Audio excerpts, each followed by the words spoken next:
दोस्तों आज हम अपने एंशियंट मगध डायनेस्टीज़ के लेसन नंबर 4 पे हैं, जो कि है राइज ऑफ मौर्य एम्पायर। यहाँ पे हम देखेंगे कि मौर्य एम्पायर किस तरीके से विकसित हुआ।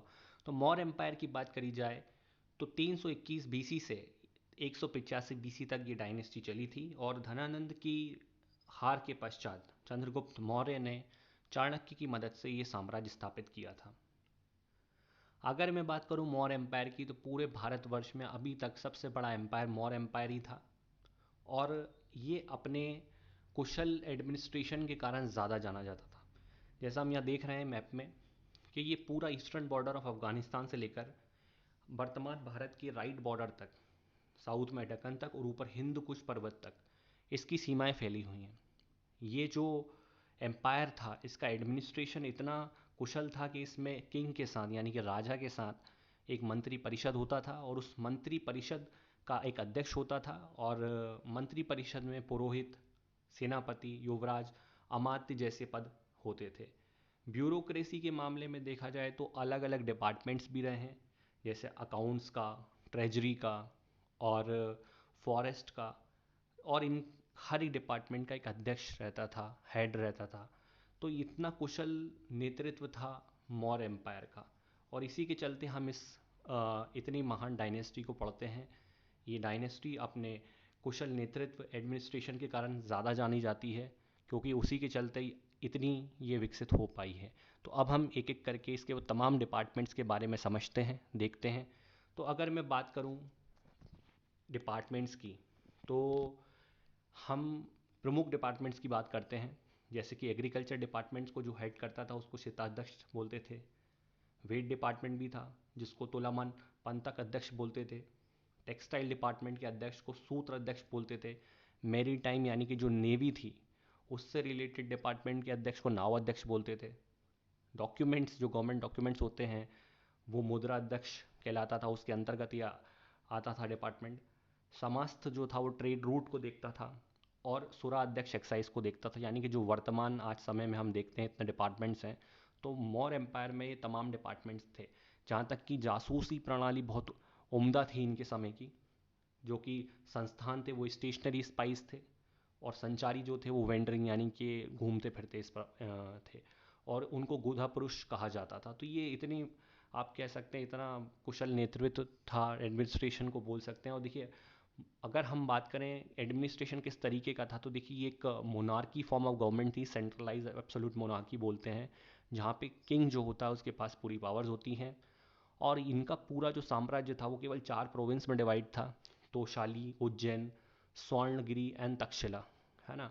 और अगर मैं प्रोविंशियल एडमिनिस्ट्रेशन की बात करूं, तो जो इसके वाइस रॉयज होते थे, गवर्नर्स होते थे, वो होते थे युवराज। यानी कि जैसे आज के समय में गवर्नर्स होते हैं, तो उसी तरीके से प्रोविंशियल हेड जो होता था वो होता था युवराज। प्रोविंसेस जो होते थे वो एक मतलब ज़्यादा आप देखेंगे डिस्ट्रिक्ट्स में और विलेजेस में डिवाइड होते थे उस समय।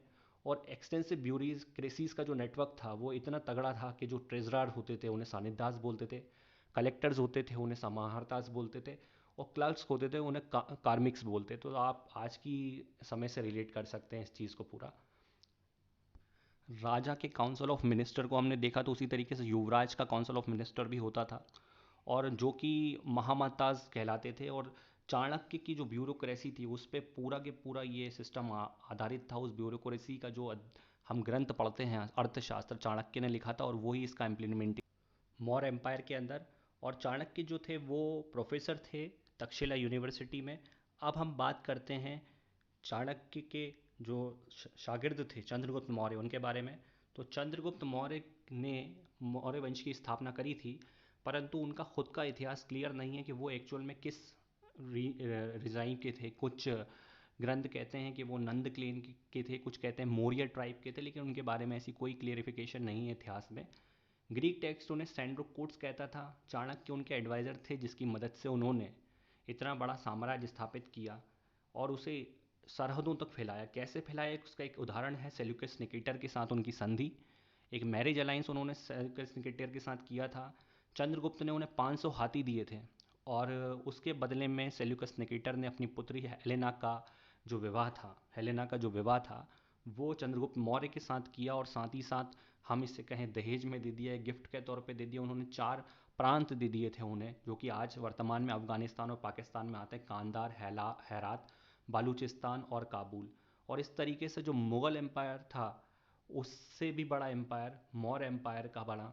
और इन्होंने जो वेस्टर्न टेरिटरीज़ था वो सबसे बड़ा वेस्टर्न टेरिटरीज़ खींच दिया था भारत के इतिहास में। और चंद्रगुप्त मौर्य ने, अगर हम बात करें उनके अंतिम समय की, तो उन्होंने सदर्न रीजन को भी जीता था। जैनिज्म उन्होंने ऑप्ट कर लिया था आचार्य भद्रबाहु के निर्देश में, और श्रवणबेलगोला में संलेखन विधि के द्वारा अपने प्राण त्याग दिए थे। तो चंद्रगुप्त मौर्य और चाणक्य की जो अलाइंस थी, उन दोनों ने मिलकर एक इतना अच्छा मौर्य साम्राज्य की स्थापना करी। जहाँ तक कि हम उनके दरबारियों की बात करें तो मेगास्थनीज जो थे वो ग्रीक के एम्बेसडर थे उनके दरबार में, जिन्होंने मेगास्थनीज ने इंडिका नाम की पुस्तक लिखी थी। और चंद्रगुप्त ने मगध को कैसे जीता ये भी क्लियर नहीं है, लेकिन कुछ टेक्स्ट हैं जैसे परिशिष्ट परवाण, उसमें कहा गया है कि इन्होंने किंग प्रवर्तक के साथ मिलकर मगध साम्राज्य की को जीता था और स्थापना करी थी। और 297 बीसी में इनका देहांत हो गया था। बिंदुसार इसके पश्चात राजा बने, मौर्य एम्पायर के दूसरे शासक बने। सुदर्शन टैंक जो गुजरात में है वो चंद्रगुप्त मौर्य ने ही बनवाया था। जहाँ तक कि उनकी माता का नाम कुछ टेक्स्टों में मूरा नाम भी कहा गया है। परिशिष्ट पर्व, इंडिका, मुद्रा, राक्षस, कल्प सूत्र, महावंश, ये कुछ बेसिक टेक्स्ट हैं जिनके बारे में हमें मौर्य साम्राज्य की, मौर्य डायनेस्टी की इंफॉर्मेशन मिलती है। तो ये पूरा जो बात थी आज हमने करी थी चंद्रगुप्त मौर्य और मौर्य एम्पायर के कुशल एडमिनिस्ट्रेशन के बारे में। तो आज के इस लेसन में हमने सारी चीज़ें देखी। अब अगला जो लेसन होगा हमारा बिंदुसार, अशोक और मौर्य डायनेस्टी कैसे ख़त्म हुई इसके बारे में। तो आपको ये वीडियो पसंद आया तो इसे ज़रूर लाइक करें, इसे ज़रूर शेयर करें। बहुत इंपॉर्टेंट वेटेज होता है मौर्य डायनेस्टी का हिस्ट्री के अंदर। अभी के लिए बहुत बहुत धन्यवाद।